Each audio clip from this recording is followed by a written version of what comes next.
My name is David Liu. I have published 4 books of poetry.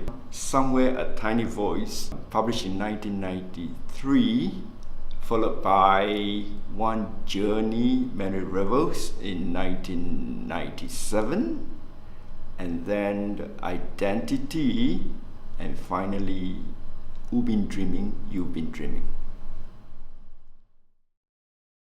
Writing a poem for me is a very intimate process. It does not mean the subject has to be personal, but rather it becomes personalized as you feel it inside you. You can't be detached from your work, and the poem becomes an integral part of your being.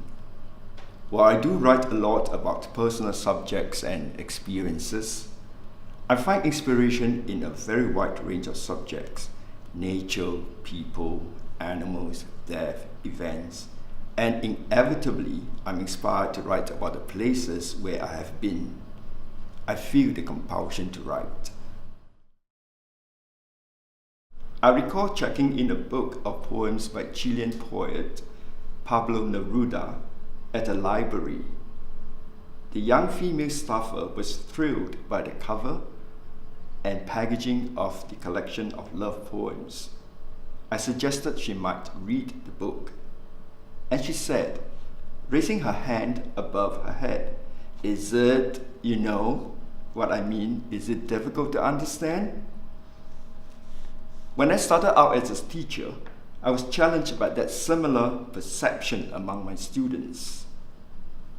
As I wrote in the preface to my first published book of poetry, Somewhere a Tiny Voice, I wanted my students, first of all, to enjoy the poems that we read together. So in the same way, I hope my readers will enjoy my works as much as I enjoy writing them.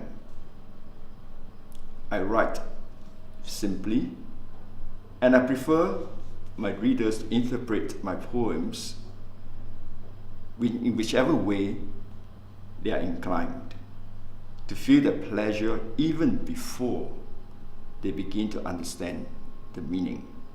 Like music, dance, abstract art, it doesn't matter if you do not comprehend it completely.